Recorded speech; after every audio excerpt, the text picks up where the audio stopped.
E ele dá o exemplo da leitura, né? Será que realmente estamos lendo? Em outro seminário, ele volta a essa questão da leitura e ele fala: o psicanalista lê a fala do paciente. Por isso que eu insisto com vocês, né? É mais importante como vocês falam do que o que se fala. Claro que tem também importância, não se joga fora.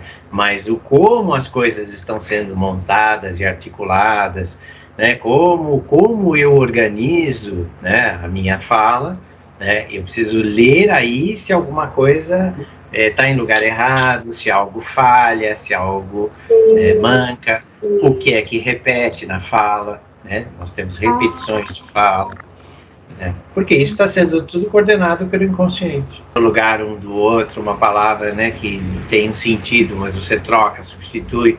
Então, metáfora, metonímia, né? Os dois processos do inconsciente.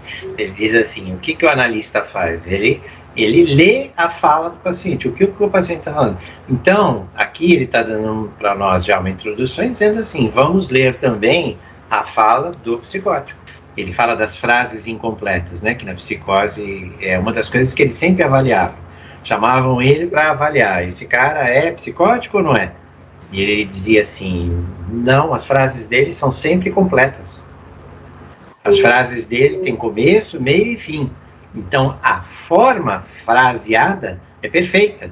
Ele falou: não tem psicótico. O psicótico começa a frase e abandona no meio. As chamadas frases incompletas, né? Um neurótico pode fazer isso? Vai fazer muito eventualmente. O psicótico faz o tempo todo. Ele repete frases interrompidas continuamente. Porque ele não fecha o ciclo do pensamento. Ele abre o ciclo e pula para outra coisa. Você começa a ouvir alguém que começa a interromper a fala no meio, troca de assunto, não avisa que trocou. Você fala assim: tem alguma coisa de uma desorganização na fala. Intelectualidade, né, ela é uma marca neurótica e é uma marca de defesa. Isso é verdade. Sim, né? No entanto, não adianta, por exemplo, você bater de frente com o cara, porque ele vai embora. Você vai junto com ele, vai junto, inclusive, nesse diálogo intelectual, até que ele mesmo perceba que isso não vai dar em nada.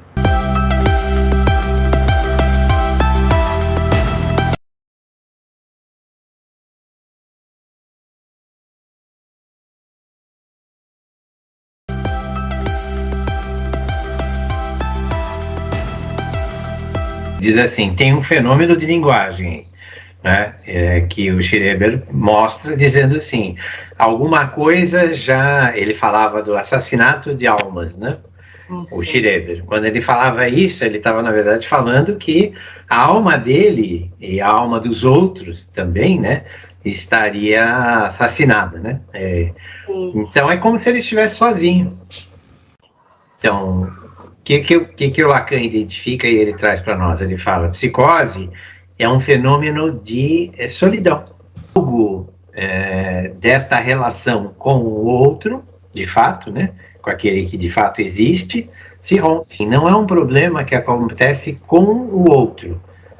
É um problema de identificação consigo mesmo. A própria pessoa se perde. Indo para isso, ele está dizendo assim: algo falha nesse sistema, que é um sistema que monta o eu.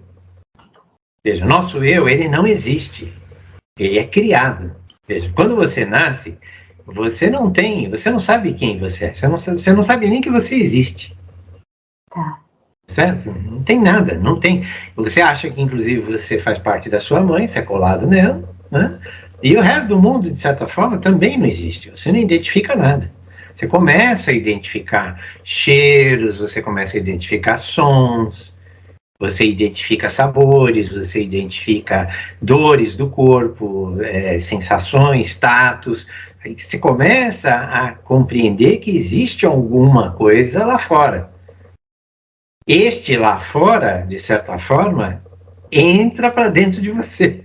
É meio duro falar isso, né? Mas nós somos feitos de fora para dentro. Os sons entram dentro de mim, as imagens entram, os sabores entram, os cheiros entram, as dores entram. Então eu começo a me construir Isso que ele vai chamar, essa é a construção do eu. Ele vai terminar com o estádio do espelho, dizendo assim, e a criança vai perceber que ela é separada da mãe quando ela começa a ver imagens, né, dela, do corpo dela, que não faz parte do corpo da mãe. Eles brincam com as próprias partes do corpo, exatamente, o pé. E a mãe ajuda, né? O pezinho do bebê, olha a mãozinha, olha o narizinho, bebê, né? O que está sendo feito aí? Está sendo feita uma construção. Algo está sendo montado do zero, do nada. Claro que não é nada, tá? Estou exagerando aqui. Alguma coisa a criança já traz. Quando ela não traz exatamente nada, ela é um autista de último grau. Ela não faz essa construção, ela não consegue pegar as coisas de fora e trazer para dentro, porque não tem aonde ligar. Certo? O autismo seria um fenômeno de não construção do eu. Não tem eu ali, não tem aonde colar as coisas. Veja, é quase como um brinquedo de montar, de colar. E aí ele está dizendo para nós, bom, a psicose, algo desta montagem está errado. Algo não funciona. Ele não tem certeza, mas ele está dizendo assim, porque o fenômeno de desconexão com o mundo mostra que alguma coisa nesta base não funcionou direito. É como isso falhou de alguma forma, né? Quando o Schreber começa a estranhar ele mesmo, veja, ele não começa estranhando o outro, ele estranha ele mesmo. A base da neurose é o recalque. Parece que a psicose também tem uma espécie de recalque, um tipo de recalque. E a manifestação é muito diferente, né? O neurótico está sempre sofre muito, inclusive, porque é muito coligado aos outros. Veja que são sofrimentos muito diferentes. A neurose eu sofro, inclusive, pelo outro. Eu pego o sofrimento do outro para mim. A psicose, não, eu me separo do outro. Inclusive, eu posso, em alguns casos da psicose, impor a dor e o sofrimento ao outro e nem perceber. São os casos dos sociopatas, psicopatas, que vão lá, torturam, matam e tal. E o cara fala assim, mas você não percebeu que eu sou tão separado deste outro que eu sequer penso que ele possa sentir dor, que ele possa... Então, o fenômeno da neurose, que é um fenômeno de muita ligação com o outro, é completamente oposto, de certa forma, da psicose, que é a separação total do outro. Tem indiferença em relação ao outro. Ele dá uma dica interessante aí sobre essa coisa do sonho. O Schreber dizia que o sonho era a linguagem.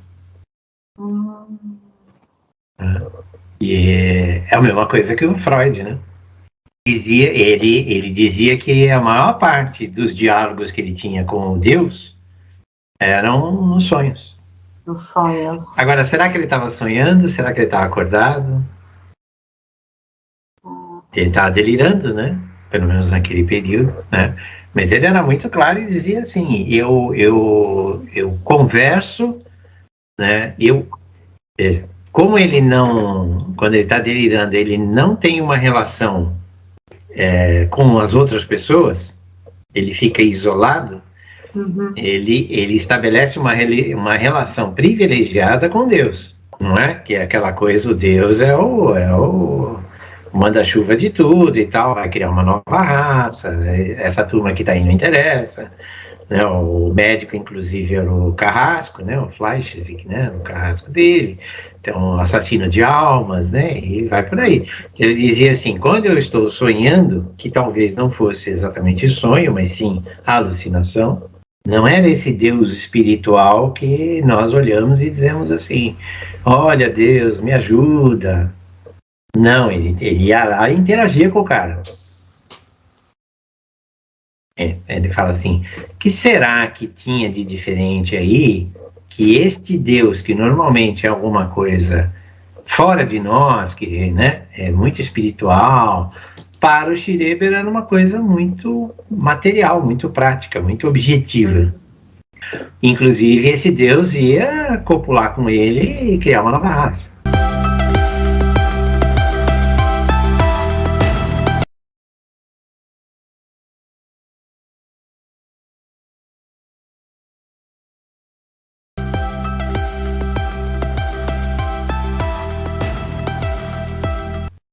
Alguma coisa deste você é muito bonita está determinado por uma lei de beleza.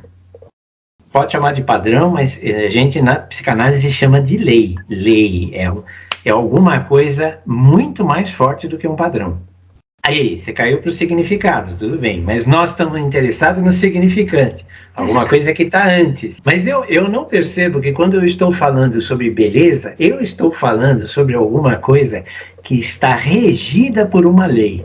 É lei, é igual para todo mundo. Mas se é belo, está dentro dessa lei.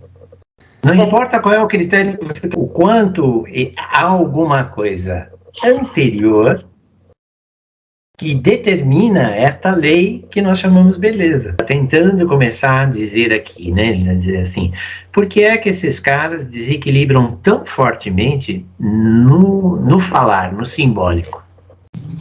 Sendo que eles têm um real igual a todo mundo, provavelmente um imaginário muito próximo, mas na hora que eles começam a falar, eles tiram na batatinha. Ela é movida pelo desejo da mãe. Até porque... ele diz assim, não há ainda muito claro para ela o próprio desejo. Isso é parte dessa teoria, porque ele diz assim, por que será que fica uma conexão sempre, né, na psicose em especial, fica uma conexão meio forte com a mãe? Tem uma coisa de uma certa ligação que no neurótico muitas vezes tem e às vezes não tem, mas na psicose é bastante comum estar ligado a esta imagem da mãe, alguma coisa do que a mãe quer, do que a mãe não quer. Ele diz assim, é bastante comum aparecer na fala do psicótico alguma coisa sobre esta conexão com a mãe. Então ele fala, parece que essa ligação com o desejo da mãe não se desfaz. Veja, aquela figura e aquela conexão é muito poderosa. Ao ponto de ele dizer, inclusive, que a pessoa não vira o olhar para o mundo. O olhar continua na mãe. Não é o desejo da mãe sobre a criança, é o desejo da mãe sobre o mundo, sobre os outros. Mas é uma hipótese, né? É uma hipótese de que o desejo da mãe não consegue desenvolver um desejo na própria criança. Algo fica interceptado aí, entendeu? Não vai para frente. Para o Lacan, é a lei do significante. Tem alguma coisa na estrutura do significante que ficou, e ele diz assim, aquilo que está lá vai ter um poder tão grande, que é o nosso trabalho do poder do inconsciente. Ou seja, quando fala de significante, na verdade está falando de inconsciente, é uma outra forma de falar de inconsciente. O inconsciente tem alguma coisa dentro dele que vai acontecer. Né? Nós lidamos exatamente com a possibilidade de mudar um pouquinho este vai acontecer. Mudanças mínimas, muito pequenas. 90% de todo o diálogo que a gente tem, não importa em que situação, seja em que lugar seja, nós estamos falando de como nós nos relacionamos com a lei. Eu sou um legalista, né? Até o Lacan chega a usar esse termo. Ele fala, o neurótico é um legalista. Ele vive preso à lei, ele tem tudo muito regimentado. E o psicótico é um revoltoso em relação à lei. É nisso que o Lacan se pega. Ele fala, como os dois são fenômenos de linguagem, fenômenos do simbólico, ele fala, por que num a gente consegue fazer alguma coisa e no outro a gente não consegue fazer nada? Não está muito bem explicado. Ele diz assim, não recue frente à psicose, né? Insista, tente tratar. O centro de tudo é a fala. Vamos deixar um pouco de lado o fenômeno, né? Porque em relação ao fenômeno, o Schreber estava bem na função paterna. Né? Ele era um cara que estava num nível profissional realizado, Ele era casado, tinha uma falha aí na questão dele não poder ter filhos, que muitos analistas sempre se pegam nisso, dizendo assim, porque ele não pôde procriar, porque ele não pôde dar sequência, né, ao nome Schreber, na família Schreber, então isto teria desencadeado a psicose. A Angela vai dizer, nada indica que possa ser, é um fenômeno imaginário. Então ele fala, nós podemos ter, né, tanto no real quanto no imaginário, alguma coisa que alimenta esse simbólico? Ele fala, pode ser, não vou descartar. Né? Ele fala, há funções paternas, por exemplo, a função da agressividade. Essa ele sempre coloca, ele fala assim, né? Essa é uma função herdada do pai. É o homem com essa característica da agressividade, da força, né? Agredir o mundo. Né? Mulheres que são muito masculinizadas, né? Tem uma coisa muito agressiva, você reconhece ali uma característica masculina muito forte. Vai para a luta, né? E elas inclusive usam palavras de lutar, agredir, né? Essa molecada agora, né, que fala pra caramba na internet, muitas são muito masculinizadas e elas usam termos, não são sapatão nem nada disso, mas são mulheres que se colocam de uma forma muito agressiva na fala. Você começa a reconhecer palavras que são palavras agressivas, mas não tomem isso tão alto, né? Ele fala, né? Não tomem pelo fenômeno. Vamos ouvir como é que essas pessoas, né, os psicóticos, estão falando sobre isso. Se alguma coisa disso mexeu, está lá no significante. Então ele fala, esta relação significante-significado, alguma coisa vai nos fornecer pistas. Ele fala, se temos alguma chance de mexer, talvez mexer por aí. E ele dá o exemplo, né, do Catan e daquele outro Eisler, né, que ele diz assim, eles falam muito, né, do que eles podem identificar no nível imaginário.